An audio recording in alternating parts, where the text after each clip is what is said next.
ଆପଣ କ'ଣ ଖାଦ୍ୟକୁ ମେଡ଼ିସିନ୍ ଭାବୁଛନ୍ତି ନା ମେଡ଼ିସିନ୍ କି ଖାଦ୍ୟ ଭାବୁଛନ୍ତି? କ'ଣ ଭାବୁଛନ୍ତି? ଆପଣଙ୍କ ମାଇଣ୍ଡ ଥଟ୍ କ'ଣ ଅଛି? ଦେଖନ୍ତୁ ଆପଣ ଯେଉଁ ଜିନିଷ ଖାଉଛନ୍ତି ସେଇଟା ଆପଣ କେତେ ଖୁସିରେ ଖାଉଛନ୍ତି, କ'ଣ ଭାବିକି ଖାଉଛନ୍ତି? ନା ଆମ ଦେହ ଖରାପ ଅଛି ଆମକୁ ଡକ୍ଟର ଏଇଟା କହିଛି ଖାଇବାକୁ, ନା ସେମିତି ନାହିଁ। ଆପଣ ଦେଖନ୍ତୁ, ଆପଣ ଯଦି ଆପଣ ଡେଲି ବେସିସ୍ରେ ଯେଉଁଗୁଡ଼ାକ ଘରେ ଉପକରଣ ଅଛି ଆପଣ ଯଦି ୟୁଜ୍ କରୁଛନ୍ତି ଖାଦ୍ୟରେ, ତାହେଲେ ଆପଣ ନିହାତି ନିରୋଗୀ ରହିପାରିବେ। ଆପଣଙ୍କୁ ବଜାରରୁ ମେଡ଼ିସିନ୍ ଆଣି ଖାଇବାକୁ ପଡ଼ିବନି। ସେଇ ଖାଦ୍ୟ ହିଁ ଆପଣଙ୍କର ଯେଉଁ ରୋଷେଇର ଖାଦ୍ୟ, ସେଇଟା ହିଁ ଆପଣଙ୍କର ହେଇଯିବ ମେଡ଼ିସିନ୍ ସହିତ ସମାନ। ଯେଉଁଟାକି ଆପଣ ଯଦି ଖାଦ୍ୟ ଖାଉଛନ୍ତି ସେ ଖାଦ୍ୟରେ ଆପଣ ନିରୋଗୀ ହେଇଯିବେ, ଆପଣଙ୍କୁ ମେଡ଼ିସିନ୍ ଦରକାର ନାହିଁ। ଯେମିତି ଆପଣଙ୍କର ଗାଜର ଯଦି ୟୁଜ୍ କରୁଛନ୍ତି ଆପଣ ଆଖି ପାଇଁ ବହୁତ ଭଲ। ଯଦି କିଡ଼ନୀ ବିନ୍ସ ୟୁଜ୍ କରୁଛନ୍ତି ସେଇଟା ଆମ କିଡ଼ନୀ ପାଇଁ ଆପଣଙ୍କର ବହୁତ ଭଲ। ଯଦି ଆପଣ ୟୁଜ୍ କରୁଛନ୍ତି ଅଦା, ଆମ ଷ୍ଟୋମାକ୍ ପାଇଁ ବହୁତ ଭଲ। ଯଦି ଆପଣ କିଛି ବହୁତ ସାରା ଫ୍ରୁଟ୍ସ ଅଳ୍ପ ଅଳ୍ପ କିଛି ୟୁଜ୍ କରୁଛନ୍ତି ଆମ ସ୍କିନ୍ ପାଇଁ ମଧ୍ୟ ବହୁତ ଭଲ।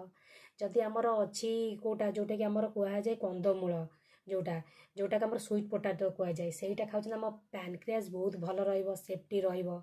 ଆଉ ଅଙ୍ଗୁର ଯଦି ଖାଉଛନ୍ତି ଆମ ଲଂସ୍ ଭଲ ରହିବ। ଆପଣ ଡେଲି ବେସିସ୍ରେ ଘରେ ଏଇସବୁ ଜିନିଷ ୟୁଜ୍ କରନ୍ତୁ, ଦେଖିପାରିବେ ଆପଣ ବହୁତ ସାରା ବେନିଫିଟ୍ ପାଇପାରିବେ ଆଉ ହେଲ୍ଦି ମଧ୍ୟ ଆପଣ ରହିପାରିବେ।